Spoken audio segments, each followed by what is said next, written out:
Hello everyone, my name is Noah Meehan on the Ark of Truth, and today on Labor Day, we are going to be talking about Sweden. Yep, that's right, the country that is well known in the news, or well, not really in the news, it's more in the alternative media, but still, it's in the news, because as I'm currently speaking, we're about 6 days away from an important election that's going to happen in Sweden. Because this election would change the parliamentary system in Sweden for many years to come, to be honest. Now, as we already know, ever since 2015, when the migrant crisis reached a major climax, Sweden has been the one that has taken in the most refugees. In fact, they've been exceeding the EU's quotas. I think the EU's quotas was at around 250,000. They took around 500,000 refugees, refugees. And it's gotten so bad there. In Stockholm, there's been a few no-go zones, and I don't really need to point this out. There's already been a lot of YouTube videos showing much of the craziness that has been going on with Stockholm, such as the riots that have occurred, and as well as the rapes, and of course, like I said before, no-go zones. In fact, I think it was Russia Today when they were making a documentary, although I can't be certain if that's the correct news outlet that was actually reporting on this, that tried to go into these no-go zones and was immediately harassed by these Somali gangs because, well, they were of a different skin color, and basically it's like they own this area. Obviously, you get that impression because, well, the Swedish police haven't really been in control of that area. In fact, they've been specifically tasked to make sure that no one goes in there, not even themselves, and that's a big problem. In fact, it's gotten so bad that the president of Sweden, or I think it's the president of Sweden, or the prime minister, I can't really be certain. I don't really follow Swedish politics too much. But it is said that the guy said that it's gotten so bad that he's willing to call upon Sweden's military to fix this problem. That should ring some bells. Because Sweden is pretty well known for being pacifistic in nature. In fact, I think it's been pretty pacifistic, more pacifistic than Switzerland has ever been. Switzerland!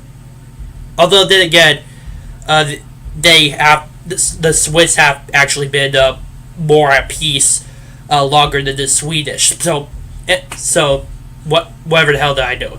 Anyway, the point is, considering how peaceful Sweden chooses to be, the fact that one of their own politicians is actually calling on their own military to try to settle the situation should ring some alarms, because that only shows how serious the situation is. Now, this leads back to the election, because one of the center-right parties in Sweden, called the Swedish Democrats, is actually gaining in the polls. There have been a few that have said that they're going to be the second largest party, or even the largest party in their parliament.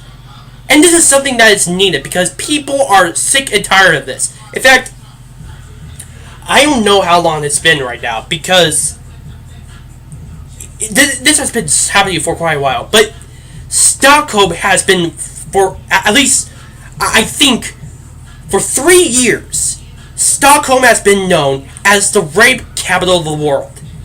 Stockholm! That alone would just show how angry the entire populace is. Because considering how peaceful they are and how low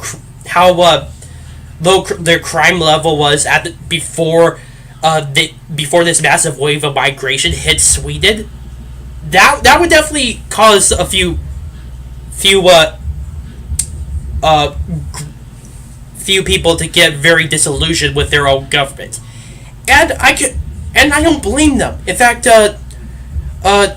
it Dr. Steve Turley, who I follow consistently, actually made a video about this topic a few hours ago, and he said that their own government actually made an investigation related to the connection between migrant gangs and the crime rate that has risen in Sweden.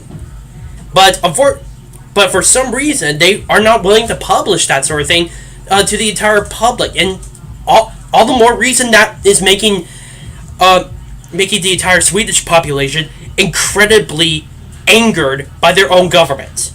So, like I said before, this has led to a rise in the Swedish Democrats gaining more support by the day. In fact, I wouldn't be surprised if they actually would win the election, make it through 25%. Now, I know that 25% is not necessarily the highest percentage for a party to win. In fact, it should be like over 50%. But keep in mind, this is Sweden, because they have a parliamentary system and multiple parties tend to fight for the government there. This isn't like in the United States where there are only two parties, or well, the two major parties. In Sweden, there are the Swedish Democrats, the Greens, and a few others that are just so. In fact, the point is there are just so many of them in play at once. If the Swedish Democrats manage to get to 25% of the vote, that would show how much support they have and how much control they have over the entire Swedish government. Now, I don't know what's going to result with the Swedish Democrats coming into power. I don't. But I can say that they have have a sort of a nationalistic stance toward this entire issue, not just center right. They prefer to close the borders.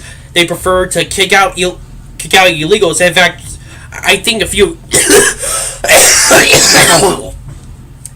few times they've actually called for mass deportation, which is something that, personally, how far Sweden has gone through, I would blame them for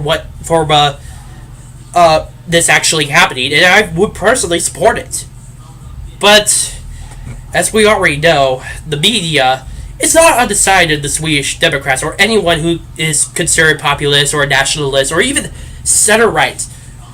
They've been labeled Nazis and neo-Nazis and white nationalists, all that sort of shit that has been flown about to every single center-right political party across the entire globe.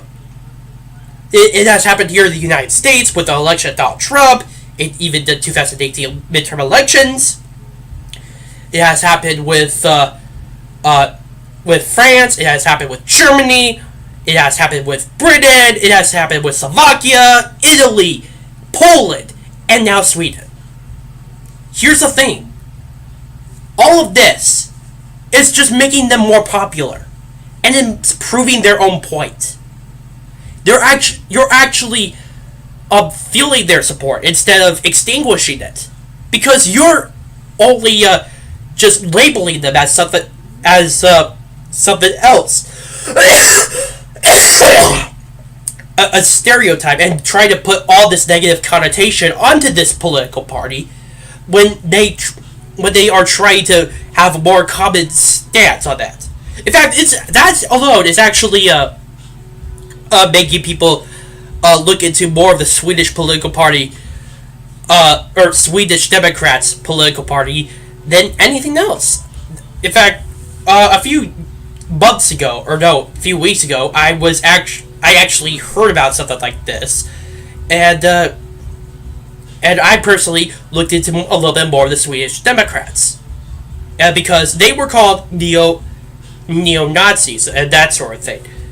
But as far as I know, they haven't. In fact, they're not neo-Nazis. While they did have a certain past where they have leaned to that point, they have since disavowed standpoint and try to go into a mainstream sort of area. So, good on them. This is not. If they were to, this only shows how much the media is being biased for the left-leaning political parties in Sweden, and I do not believe, in any case whatsoever, that this is going to help them at all in the election. All I think is that it's going to help the Swedish Democrats further. I would be surprised if they do not get a majority, get the at least 25% of the seats in the parliament. I would be surprised.